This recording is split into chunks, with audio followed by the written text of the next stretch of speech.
Get ready for an hour filled with conspiracies, UFOs, ghosts, the paranormal, legends, and myths from around the world. Chasing Prophecy Radio, where the paranormal is supernatural. With your hosts, Sean Kelly, Jenny Nicasio, Bob Dog Pagani. Welcome to the Chasing Prophecy Radio, and here are your hosts, Sean, Bob, and Jenny. Good evening, everyone. Happy Thursday to all of you. I'm Jenny Nicasio, and welcome to Chasing Prophecy, where anything can go paranormal. Remember, you can rewind 24/7 on beguilentradio.com and check out Chasing Prophecy Radio on Facebook and Instagram, and chat with us live on Beacon Light Radio Chat. We have an awesome lineup tonight. But first, I'd like to introduce my co-host, Sean Kelly. He's the founder of Pittsburgh Paranormal and has been investigating paranormal activity for over 30 years. Welcome, Sean. Hey, hi, Jen. How are you? Hey, I'm doing well. I'm doing great myself. Hey, why don't you I'm all give us a little... excited about Great. the show. Well, why don't you give us a little intro about yourself real quick? Real quick, I've been a paranormal investigator for over 30 years now, and I have seen a lot of weird stuff, a lot of entities, a lot of like black mass and shadow people and stuff like that. And I'm here to help share my strengths. If I stutter, forgive me. Don't worry about it. We're so excited to have you as a host. Thank you. And I'm really excited, Sean, to have you. And we have Bob Pagani. And it's always good to have that analytical viewpoint. And I believe you that Bob Dog is going to give that to the show tonight, from the seat of a parole car to walking the streets of various communities with his AJ partner, Canine. Dog observes life as it is. Glad to have you, Dog. Well, can you tell us why you're on the show tonight? What you're going to bring to the show? Well, I am on the show because I was asked by you and Sean to join this trio, and I am more than happy to jump aboard and give my perspective on life as it truly is, and to add some of the crazy things and unnatural, supernatural things that I have seen in real life. From behind the wheel of a police car and walking the streets and doing crazy stuff with a canine partner. Oh, I know. Oh, well, I love AJ. He's a cool dog. But did you guys do anything exciting this weekend? I'll tell you what, I've been glued to the television watching the chaos unravel before my eyes with all the riots. And what do you guys have to say about that? Go ahead. Thank you, Bob. It just gets me sick to my stomach. I can understand when people protest, that's great. But whenever you get outside entities that want to destroy stuff, it just gets me sick to see everybody getting hurt. Every business is getting it. I just couldn't sleep. I just had many nightmares too, and it was crazy. And it's all yours now, Bob. It's really disheartening to see what's unraveling. Bob, you're a police officer. Yes, I spent the weekend at work in a suburb very, very close to the city of Pittsburgh. I had personal acquaintances that were involved in that mayhem that took place in Pittsburgh and around Pittsburgh. The police did lose control. There's no doubt about it. And it wasn't by choice. It was not by choice. But again, there are certain factions that have rendered the police powerless in situations like this. And it's unfair to society everywhere when the police are instructed to stand down and let chaos wreak havoc in their neighborhoods. It's troubling. It's sad. Troubling. It's really sad. Well, we're going to put that behind us for a few moments, but we are going to have a great show tonight. Finally, PA's in the green. How are you guys holding up in the midst of getting back to what the media is calling the new normal? I hate that term. What Oh, I'm about you green. two? I'm green, baby. I'm green. I'm all green. We're green tomorrow. Was it tomorrow? I thought Pittsburgh was green No, it's tomorrow. tomorrow. It's tomorrow. Yeah. Yeah, so I'm happy about that. And I hate when they say the new normal. That's so stupid. I mean, come on. This is not normal wearing a mask, especially No, it's not No. normal. everywhere. And I guess they trained us for the last couple of months to wear a mask and stay 6 feet apart. Yeah, they You know. trained us all right, huh? It's been such a crazy 4 months. I swear, right in the middle of COVID, the Pentagon drops the recent UFO tapes. Well, what are your thoughts on that, guys? Is it a coincidence or a distraction? Distraction.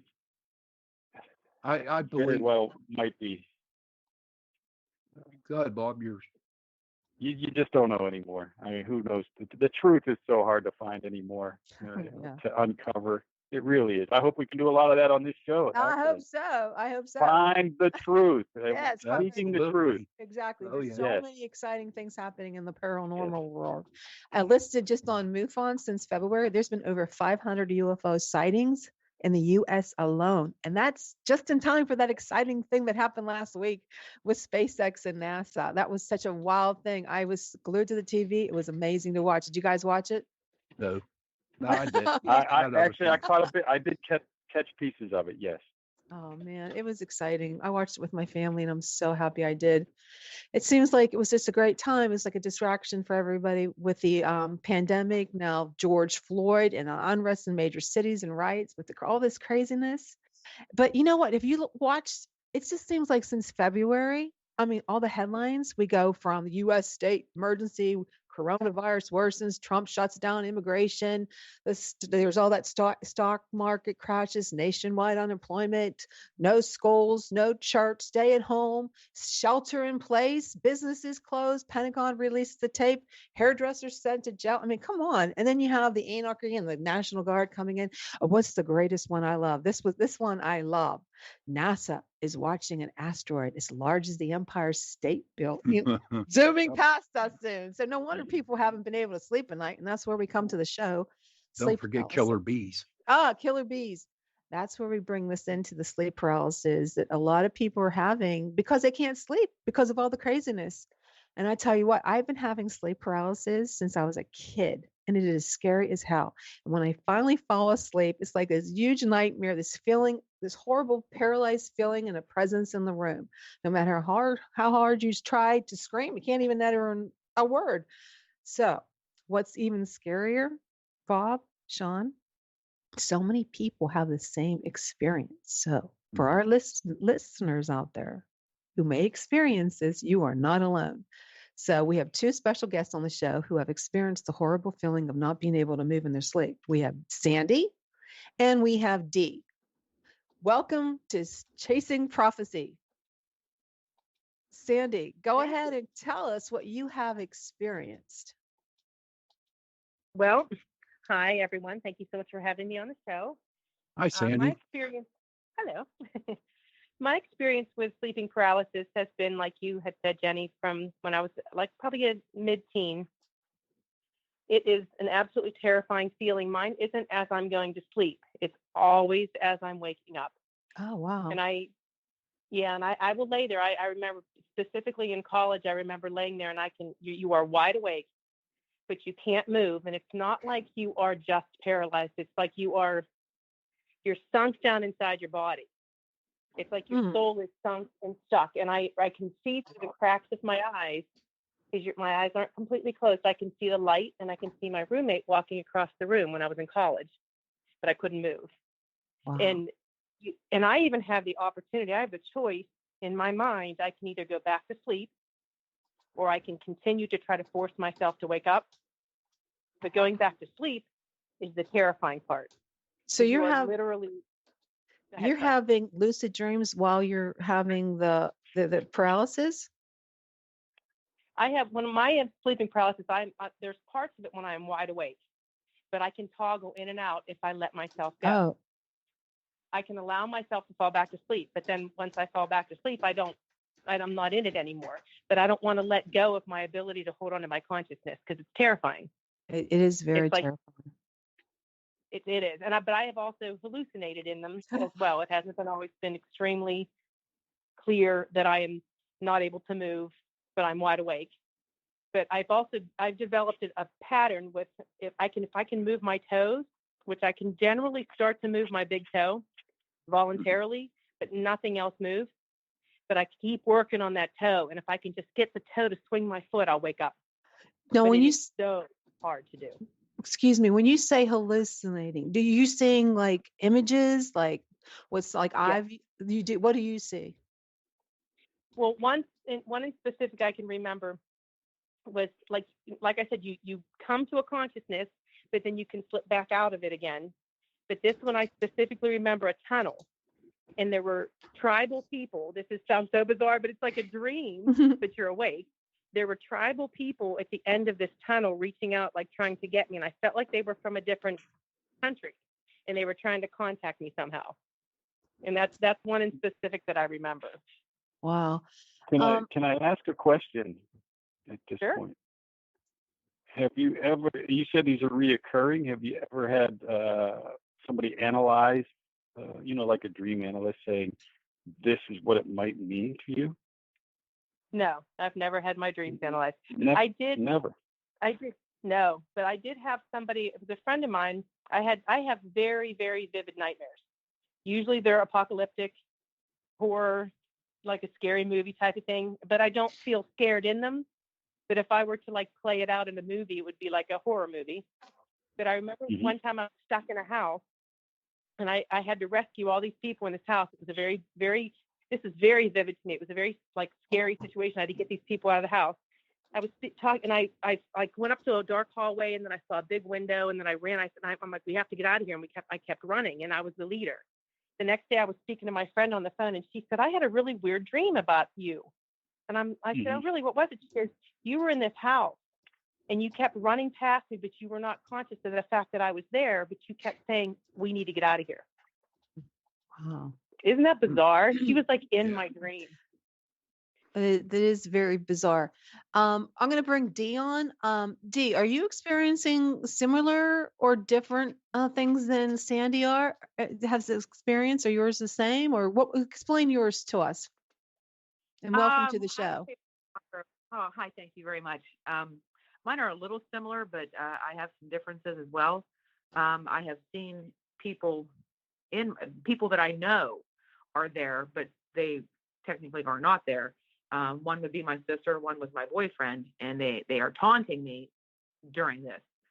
But it's really weird because they're not there, but it's so real. And did you see any kind of shadow people or hat man, they call him? Sean, what do you call the one? The hag, or what is that one that you call? Is it a hag man? Hag It's woman? called the old hag theory, or the old hag or hag. That's in the paranormal. No, I anything like that, but I've had the pressure on my chest, like someone holding me down. But there's no entity there. I can just feel it. Okay. Well, anything else you want to say? Before we bring on. Well, mine have. I mean, when they first started, probably about 15 years ago, it would happen maybe once or twice a year if I was taking a nap on the couch, or on my back. Fast forward to today, and it will happen every night, 5 nights out of 7. I've gotten to the point where I can feel them coming on, and sometimes I can fight against it and break the cycle. But when I'm doing that, I hear electricity like shorting out through my head. And if I'm able to stop it and get awake, and I start to get back to sleep again, it's 100% of the time going to happen again. Wow. If I have, I told my boyfriend about it. I said, I'm trying to scream. If you hear like a muffled, just anything, just touch me. I think, and it does bring me out just by him touching me. Are you two having the actual sleep paralysis where you can't move and you can't scream? Yes. Yes. Okay. I've said the same thing. I've told my kids to watch if my toe starts to move, shake me and wake me up. But I do want to add to this. I was in a car accident one time, and I had between the 5 days prior to me getting whiplash. I had the car accident. 5 days later, I woke up with whiplash. All 5 of those days prior to the whiplash, I had sleeping paralysis every single time I closed my eyes. Mm-hmm. And then I realized I had whiplash, and I got treated for it, and it stopped. So I don't know if the neck injury made it worse. I'm not sure. That's funny because I also had a car accident, and I never had anything like that happen to me until I had that car accident. Mm. Hey, Jennifer, are we going to open did you have the lines open for any callers that want to call in to the show? You can, I don't know how you do that, but I just want to let you know that we are going to be accepting callers to call in if they have any questions for Sandy and Dee, and we're going to go right. You can So connect to the show. We do have a chat group on Facebook. It's called Beacon of Light Radio Chat. I'm sure most of you are already a member of it, but if you are not, you can go to the chat group Beacon of Light Radio Chat on Facebook, and there is a banner there to chat, and there's also a link to join this call, to join this show, and ask your questions. Okay. Well, thanks, Jennifer. Well, let's get back. What we're gonna do now is that we are going to open up the conversation to Dr. Joye Pugh, who has been involved in researching biblical prophecy for the last 40 years. She also serves as a consultant with MUFON regarding spiritual and religious aspects of the paranormal and UFO experiences. She appeared in several documentaries on the History Channel concerning the ends of times. She's authored The Antichrist, The Cloned Image of Jesus Christ, Parables of Joye, Eden, The Knowledge of Good and Evil, 666. Dr. Pugh is going to give her side, and I hope I'm not messing up your name, and welcome to the show. Thank you so much for having me as your guest tonight. Awesome. Can you tell our listeners what kind of consulting you did for MUFON real quick? What I did was when people would have situations where they thought that there was an alien abduction that would occur, those types of cases is what I actually looked at. And then also I dealt with people who were having experiences of alien visitation, as well as seeing various UFOs in the sky and that kind of thing. So I've had a lot of background and a lot of work with all three types of people that see, experience, and then the alien abduction where a person feels like that they have been violated during their sleep. Well, that's where I'd like to come in, because a lot of people say they see shadow people, and I am one of those people. I've saw the gray type shadow people standing at the foot of my bed, and a lot of people I know they think they've been abducted by aliens because of this. So what do you say about those theories? I go back and I did a lot of research trying to look back how long ago has things like this really been occurring. And I guess the furthest that I could go back and find that there had been anything in discussion as far as being able to pull up information. But back in 1486, there were two Dominican friars, Springer and Kramer, who wrote Malleus Maleficarum. And they really did a lot of work with demons and the fact that these alien abductions seem to be following the same patterns that we can see in the historical record from what they wrote. And that was things like screen memories, the lost pregnancy, something coming into the room, that them being held down against their will, not being able to move, not being able to get air into their lungs. And then the fact is that most of the people who see these things, like you're talking about at the end of the bed, are aggressively coming against their body and pressuring them onto the bed, and in some cases having some type of sexual relationship with them. That all ties back to what really those Dominican friars wrote about a long, long time ago. So I find it very interesting that even though the UFO phenomena has not been, I guess, very worldwide, probably since we had the crash there out in the United States, that's kind of what kind of brought the UFO phenomena to the front of questioning what was going on. But then when we started having the alien abduction types of things, like maybe 1980s, even a little bit before that, that was one of those things that people just didn't want to have to deal with. And so, in the research that I was doing, in the case studies that I was handling at that time, I began to see that there was this pattern that reminded me a lot of the work that even King James I of England had written about in his book called Demonology. And he felt that those demonic beings could actually move from the spiritual realm into the physical realm and that they could absolutely have an activity against humans, like holding you down, pressing you down, and manifesting themselves as an entity in your room. And I just find it very interesting that most people, in the alien situation will actually describe the same looking type being that's there with them. And I find that fascinating, is that you could have people who've never heard about the UFO phenomena, who just had a scary experience that I sat down with, did not know anything about alien abductions or whatever, and their descriptions and their drawings would end up being the same.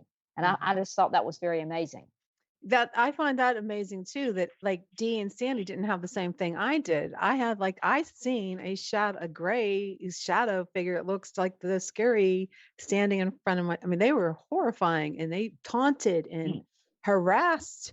And I remember one time they pulled my bed covers off and stood there and like looking at me. It was horrible. And there's nothing you can do. And you try to scream, you can feel the sounds coming out, but nothing's coming out. It's horrifying. So I don't know.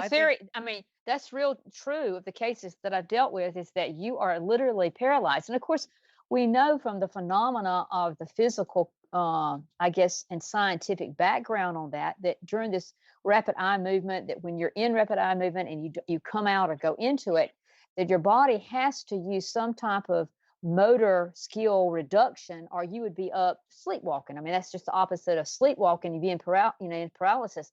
If you did not have paralysis, then you would be acting your dreams out. I've dealt with people who do the sleepwalking and that kind of thing as well. So it's a really unique thing to pay attention to. A lot of things. Like Sandy and Dee mentioned, the car accidents, the whiplash. There's certain things that, in the neck and the spine and types of nerves that you can pinch and do that can present some serious complications like they may be describing. But at the same time, you look back in the literature and you see the incubus, the succubus, the shadow people, the old hag. I've dealt with everything, and of course the aliens, but they all seem to be new names for an old case. And when I went back and started looking at all the stuff and being able to see that, back in the 1940s, when these two Dominican friars wrote their book, that this stuff was really all about demons.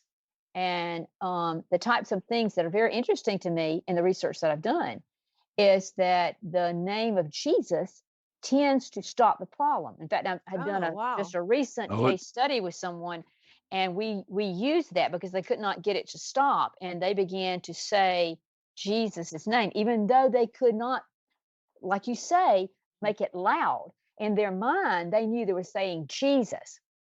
And because they continued to do that, the manifestation of the sleep paralysis stopped.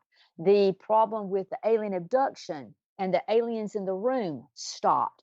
So I find it very interesting that there is a lot of research that's been done in that area as far as, the alien abduction phenomena, but then thinking about how demons have always been a part of Scripture. And we know that Jesus cast those out, of people, and that they were able to talk to Jesus, and he talked back to them, and then they ran into the swine, and then the swine drowned themselves. So we have to look at that's in the spiritual realm. They were real. They did exist. And we have the Scripture to prove that it existed. So I've always believed that those things have been here with us from the beginning. That probably has a lot to do with the fallen angels. And then those demonic beings have been manifesting themselves because they don't die. That spirit does not die. It has to find a host to get into. And of course, the exorcisms that a lot of people can read about in some of Malachi Martin's work, Hostage to the Devil, those particular priests that tried to exorcise those things out, if they were not really prayed up, those things would turn around and jump on them. And some priests actually died in the process. And if you've never been witness to an exorcism, that is unreal, because there's something there. And if you're not really kind of grounded in what you need to be grounded in, you are in jeopardy of it attacking you. And of course, we know that the movie The Exorcist that Linda Blair made so popular was based on a true case study. A lot of people don't realize that, but that was a true case study of a situation with a person with that kind of problem. So I don't think it's something that we need to just buff off, that, it could be, something in the temporal lobe, or it could be something that, vagus nerve stimulation or whatever. I think we need to be looking at all aspects of it. I do think there are some things, just like the possibility of the car accidents. There could be something to do with the whiplash. There could be something to do with the nerves in the brain and that kind of stuff. But it's also interesting to me that if you take a drug called DMT, and I show that in my research, the types of things that you see and feel are like you're describing with sleep paralysis. And the beings that you typically see under those drug-induced hypnotic states are these little gray alien-looking things with the big eyes. So there's a lot of stuff that I go into in my books, Eden, The Knowledge of Good and Evil, and my Beguile series, because I feel like it's something that's very real. And the people that I've dealt with were very truthful. They were not trying to make up anything. They were not trying to get any notoriety. They just really wanted to know what happened to them and how to fix it. And the name of Jesus is what I've used more than anything, and that has been the greatest thing to fix the problem. Dr. Joy, we have a caller coming in. Tara? Yes. Tara? Tara, are you on the phone? Hi, Sean. Yes, Hi, I am. Tara. Hey, how are What's you your doing? question today, bud? Sure. I just wanted to know if you've ever experienced it yourself. Yes. In fact, I have.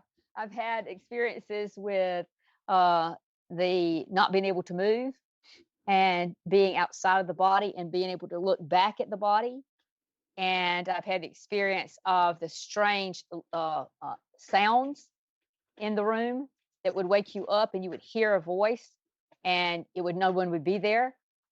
So I've actually experienced it myself. So that kind of helps, I think, a lot when you realize that what people are telling you is in fact very real.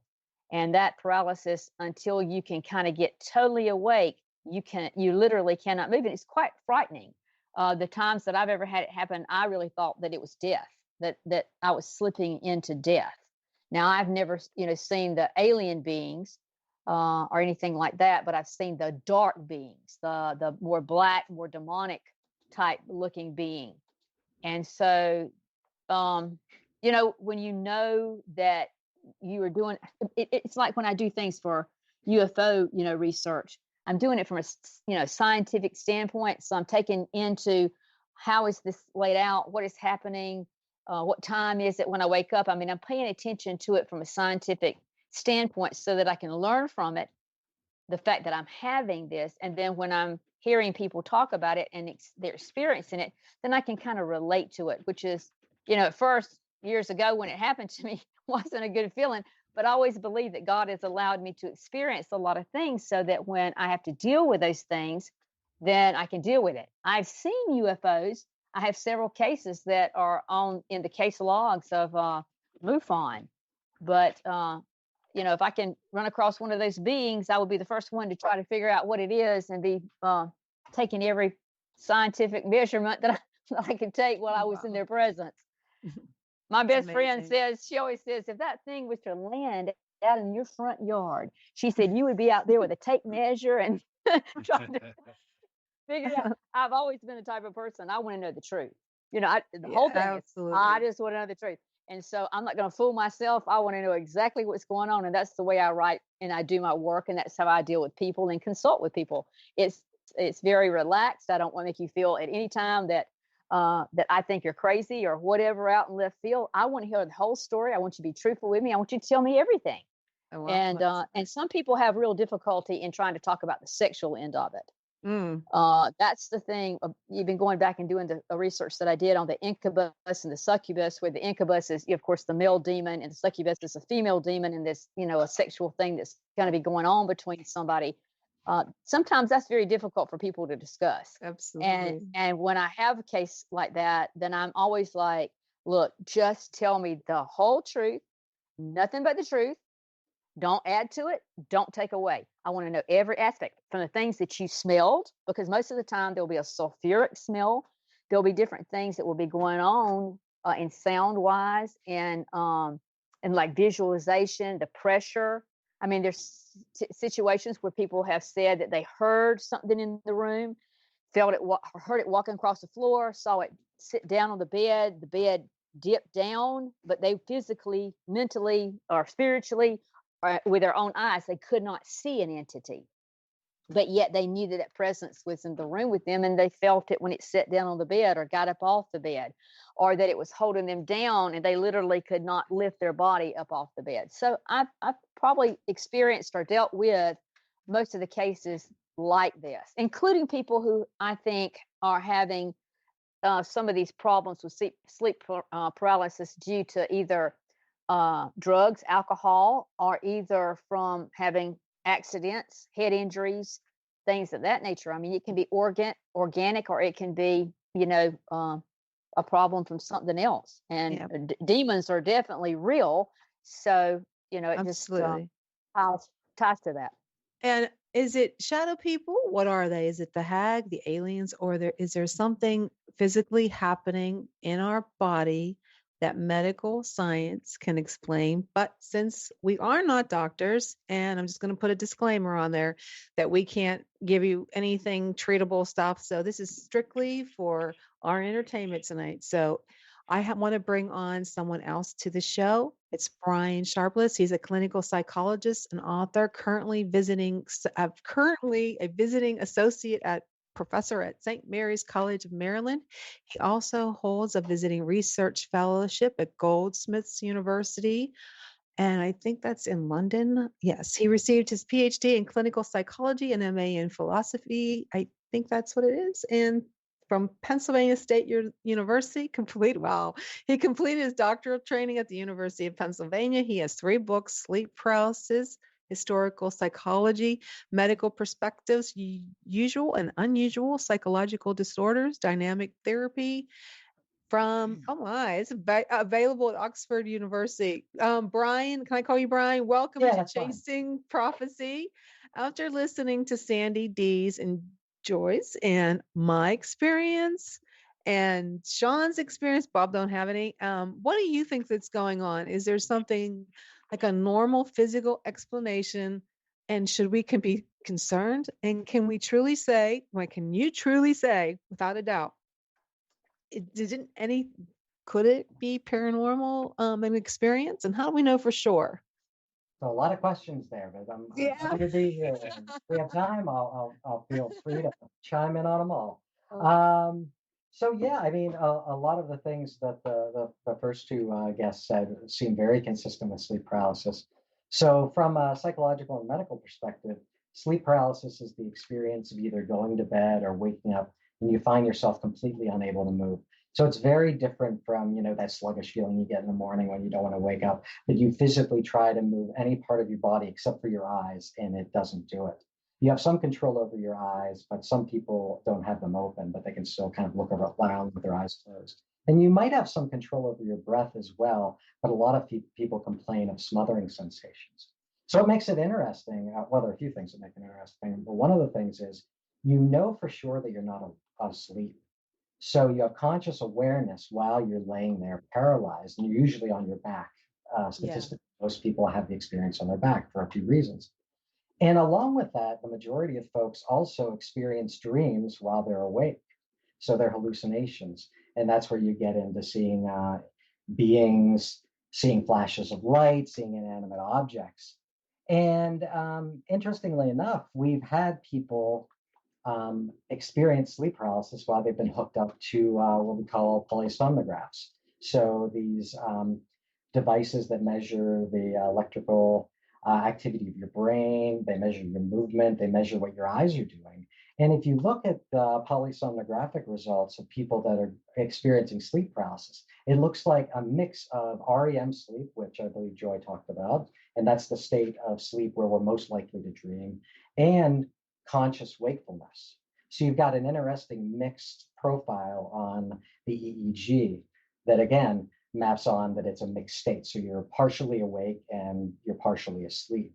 But you have conscious awareness, as I said. And I actually just did a study published in Sleep Medicine recently with a student from Czech Republic.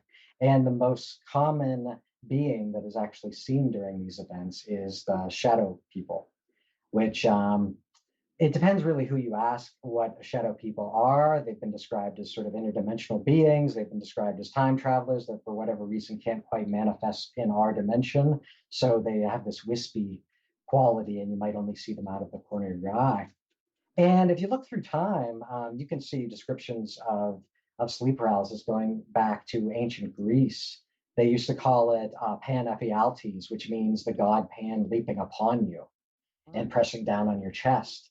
And then another person mentioned the old hag, incubi and succubi. If you go to Zanzibar, for instance, their experience of sleep paralysis is being visited by the Popobawa, which is this giant black bat that comes out of the jungle and lays on top of you and assaults you. So what I really find fascinating about it is the core features of sleep paralysis seem to be the same. Doesn't matter whether you're asking someone in, 21st century Pittsburgh or someone in first century England or wherever. The core features are the same. The paralysis, seeing things that aren't there, knowing that you're not asleep, and usually that feeling of pressure on the chest. Historically, this was the original nightmare. Our term today for nightmare really only came about in the 19th century.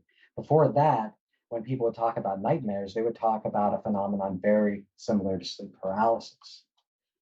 And it's a fairly common. I could just keep prattling on. It's so interesting. Is when you say the pressure on the chest, could it be like sleep apnea causing it too? Maybe. Yeah, that's a great observation. Pretty much anything that disrupts your sleep will make sleep paralysis more likely.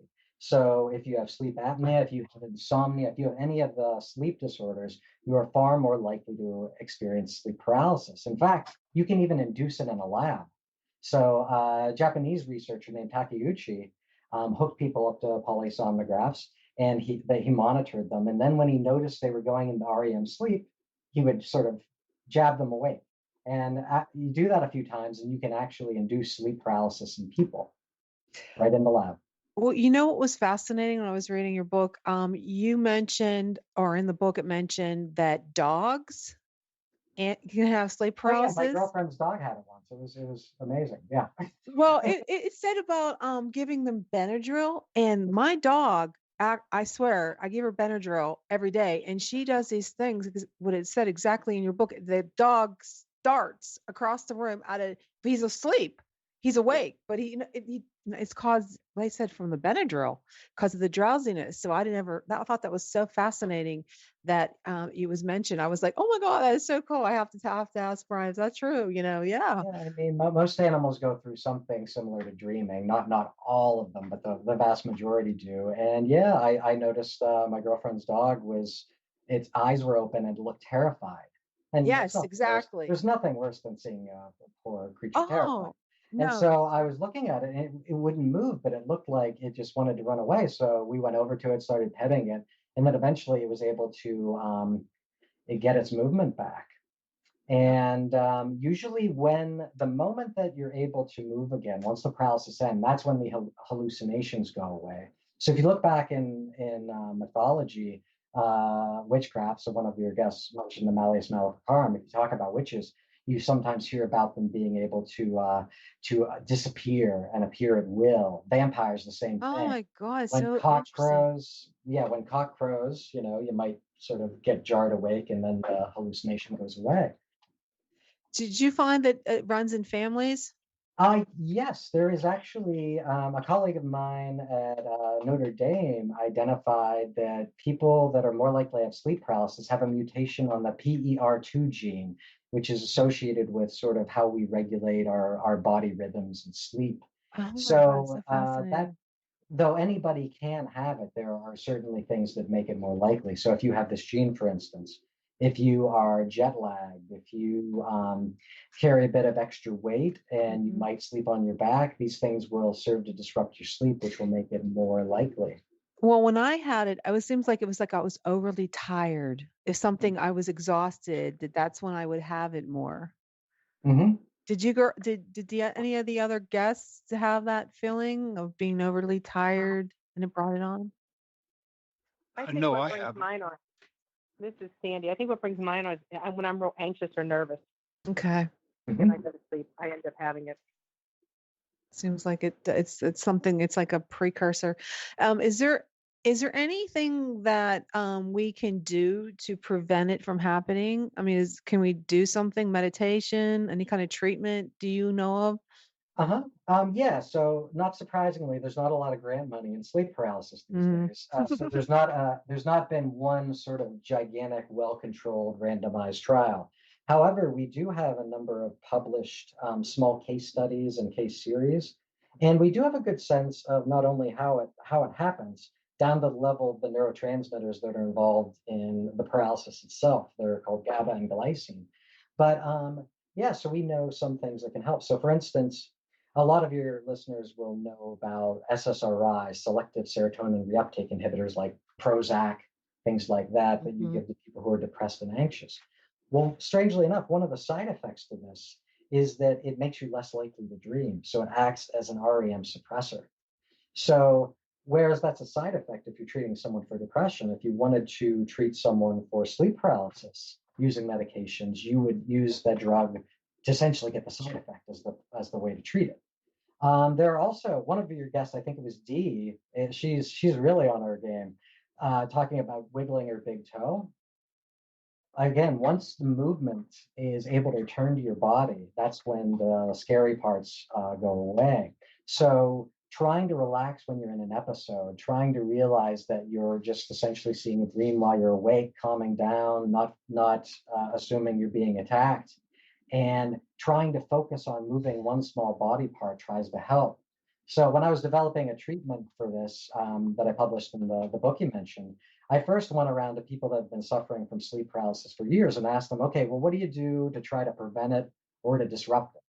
And so they told me some very interesting things, and I put it all together and figured out what was most effective. So the best thing to do to prevent it is to really regulate your sleep. Practice good sleep hygiene. Go to bed and wake up at the same time every day. If you have a lot of stress in your life, try to reduce that. If you're suffering from depression or trauma, both of which seem to be related to sleep paralysis as well, I've worked with a number of people with sleep paralysis who actually hallucinated their rapists when they were experiencing sleep paralysis. I mean, how terrifying is that? Yeah. Also, Devin Hinton, a researcher at Harvard, worked a lot with Cambodian refugees, and he found that they hallucinated people wearing Khmer Rouge uniforms when they were experiencing their paralysis. So we do tend to work in things that are scary to us or important to us into these episodes. Another easy thing to do is don't drink before bed in terms of alcohol. Alcohol, again, acts as an REM suppressor, and it keeps you from really going through all the sleep stages you need. So what you end up happening is that you get a big burst of REM activity towards the end of the night once the alcohol's out of your system. And lo and behold, more people are more likely to experience sleep paralysis when waking up than when they go to bed. That's amazing. Interesting. And the easiest things to don't sleep on your back, and next, don't sleep on your stomach. So try to sleep on your sides. People have the least amount of episodes on their sides. And in terms of disruption, yeah, like I said, try to move a toe, try to find humor in the things rather than freaking out from them. You know, am I really being is there really a demon in my room right now? Do things like that. And I honestly don't know why the movement things work. I don't know if concentrating on your big toe actually gets you out of the episode quicker, or whether it might distract you from the other scary things that are going on and might make you able to get out of it that way. So we're still trying to figure that out. But there's yeah, a series. I have a question. Sure. Go ahead. When I sleep, okay, I'm usually on my side. Now, I don't know if I'm weird or what, I but don't if know you I well sleep enough to say on yet. one side, I get all these scary nightmares. Okay, I get it's really crazy. Everything that could happen to me bad when I'm sleeping is when I lay on my right side. Hmm. And it's when I turn over and sleep on my left side, then it just seems like it all goes away. Is there part of the brain, like the right side, to where a lot of bad things happen? Do you understand where I'm getting at with this? I might be tracking you. So I'm not honestly sure if the side you sleep on would be important or not. My gut would tell me probably no. But if maybe it was a bit more uncomfortable on one side rather than the other, maybe you had a crink in your shoulder on one side, that might make you less likely to dream because you're maybe not going through all the same sleep cycles. And in general, about 30% of your dreams are scary, and you usually have several dreams a night, but we generally don't remember them. in contrast, though, sleep paralysis, they are scary about 80 to 90% of the time when people experience sleep paralysis episodes. Oh, I have okay. a question. This is Sandy. My aunt has it, as well as my cousin also had it before he passed. Is this hereditary? And if so, how would that explain, like when you say you need to sleep better, don't drink before you sleep, which I don't. I don't drink alcohol, so I don't really have that as one of my issues. Yep. But mine tends to be when I'm in a more nervous period of my life, like starting the first year of college or what have you, when I notice it a lot. Yeah, What yeah. about the hereditary aspect of it? Yep. So there is a genetic contribution. So people, it does travel in families, but just because some people are more likely to have it doesn't mean that other people can't have it. So in the studies I've conducted, based on a sample size of 36,000 people, so a big chunk, I combined one of my studies with 35 other studies. And we found that 8% of the general population, 28% of college students, and 32% of psychiatric patients experience sleep paralysis at least once in their life. So it's really not that uncommon of an experience. But I think it's hard for some people to talk about because, again, they know they're not asleep and it doesn't feel like they're dreaming. So they might be a little bit reluctant to tell somebody that they, saw an alien or they were visited by a giant bat. I can't tell you the number of people that when I ask these questions, they say, "Oh my God, do other people have that?" I thought I was the only one, because so many of the episodes are scary and very jarring and don't really correspond to things that we normally experience at all. Yeah. Is there anything dangerous that could happen, like when you're in sleep paralysis?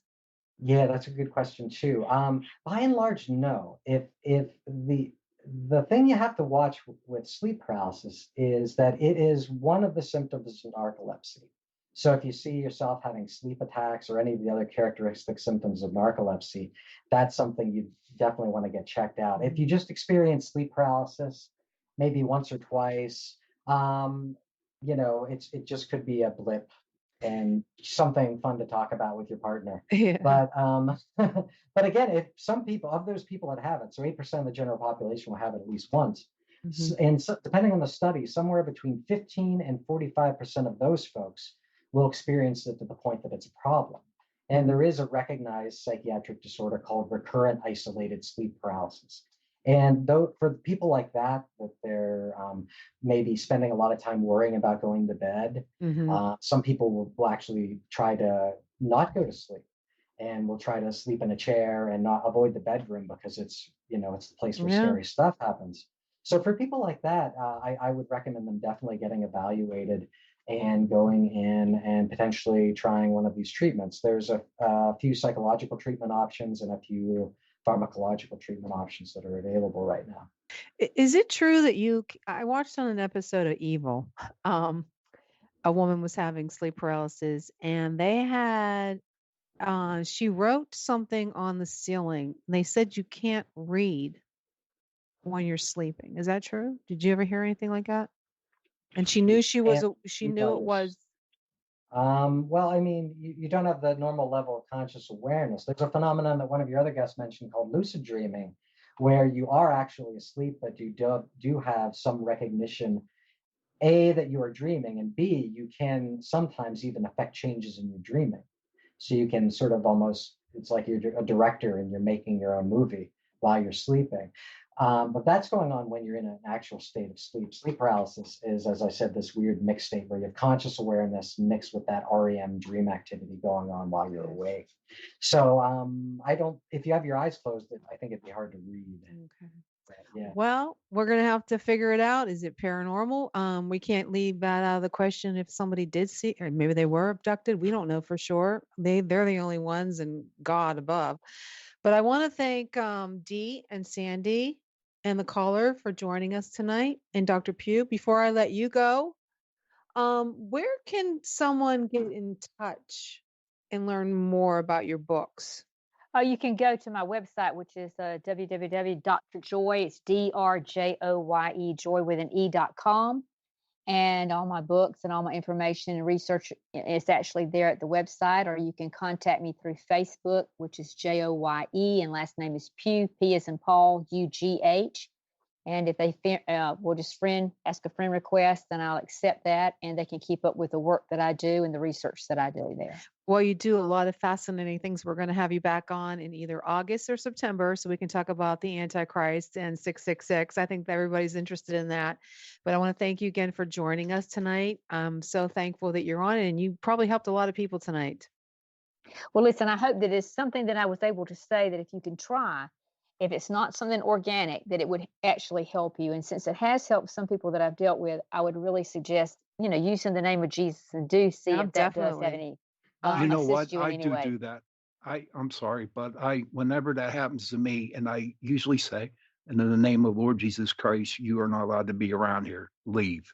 That's great advice. Great advice. Well, thanks again, Joy. Thank Brian, you for having me on. Absolutely. Thank you. I'm so glad. And I'll get in touch with you in email, and let's set up a date for that next show. Okay. Brian, where can someone get in touch with you and learn more about your books? Yeah, you go to www.briansharpless.com. I'm on ResearchGate and Google Scholar as well. You can find me there. And if you want to buy my books, you can find them on Amazon or directly from the source at oxforduniversitypress.com. Yeah, it's where I should have went because it's real expensive on Kindle. Yeah. I have a coupon code, so if people wanted to get in touch with me, I can probably get you 30% off the books. Oh, wow. It's my favorite press in the world, but yeah, the books aren't cheap sometimes. Yeah, if you do, you can definitely shoot me an email, and I will definitely put that on chasingprophecy.com. I mean, I think that's wonderful information. Like I said, my family's had it. My sons have it. My ex-husband has it. So we're all a bunch of we've been abducted by aliens, I think, because we all have the same experience. Well, thanks again. Maybe you are an alien. Maybe, Bob. Maybe I am. Well, thanks, Brian, for joining us tonight. Thank you for having me. Brian. Thank you, Dr. Joy. Hey, Bob, anything you want to say? No, that's interesting. I learned a lot just by listening. Yeah.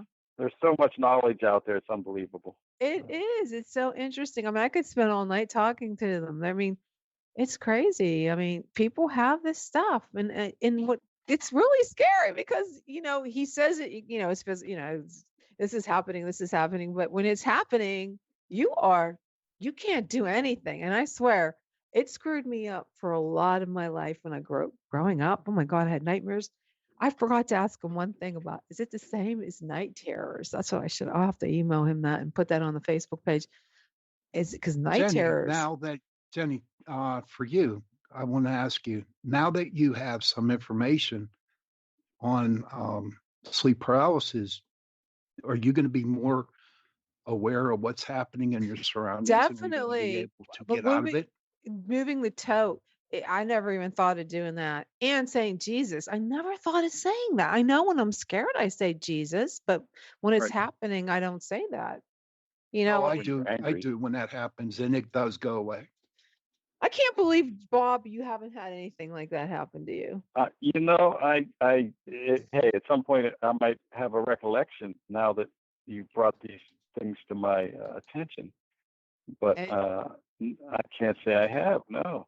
I mean, when he starts saying sexual stuff, I mean, when the thing or creature in front of your bed, foot of your bed, pulls your sheets off, that's what you're thinking. What's going to happen next? God help me. Yeah, that's scary. Stephen King material. And I was a teenager. I mean, this happened when I was young. It's really scary. It's really scary. I can't wait to next week. I mean, this was a little challenging for the first time. I don't know. Did you guys? What are your thoughts on it? I thought it went smoothly. It went really great, real smooth. Yeah. And I was happy with it. I think we'll get better as the time goes on. Oh yeah, I was a little nervous when we first started because I was like, "Oh my God, I can't believe I'm doing this." I want to tell Jennifer what. You did well. You were like a natural. You were a natural. You were. Honest to God, you had. Yep. Couldn't have done it without you. Oh yeah, we couldn't do it again. Yeah, okay, whatever. Well, wow, I just want to thank the listeners for joining us and being part of the discussion. I hope they continue to discuss this on the Facebook. And let's see how much time we have left. Oh boy, we have 3 minutes? Well, it's going to be fun. Next week we have Dave Bear on the show. I was on his show. He's really cool. He's a sci-fi writer, and he's a conspiracy theorist. So it'll be fun next That will week. be a good show. It should. We got what, 2 Has, minutes? Go has ahead, he Bob. written books on conspiracy by chance? I know he's written a lot of sci-fi. I don't know. His brother may have. He has a brother that's on all those Ancient Aliens and all that. But he's Oh, okay. good. Yeah. But well, let's see what else we have to say here. I want to thank the listeners for joining us tonight. Make sure you check out our chasingprophecy.com, beaconlightradio.com. Continue the discussion on Facebook. Don't forget to check out my author page, Joye Nicasio, on Facebook. You can learn more about my trilogy, Moondust, on Amazon. That's From the Sky. And it's option for a movie, guys. I want to tell you. Well, don't tell anybody. Sean and Bob, what are you guys doing? Very Anything? close. Yeah, Sean. Tell somebody if they want to get in contact with you. If you want to get in contact with me about any paranormal situations that is happening right now with you, you can go to our Facebook page, Pittsburgh Paranormal Society. Okay, Bob, you have anything going on before I say goodbye? I have nothing. I have a weekend off coming, and I'm going to hopefully find a UFO or have a nightmare. Awesome. Well, check out our Facebook, Instagram page, www.chasingprophecy.com. Chat with us live on Beacon Light Radio, chat.com. Continue the conversation. Good night, everyone, and thanks for listening to Chasing Prophecy. You guys are fantastic. Have a great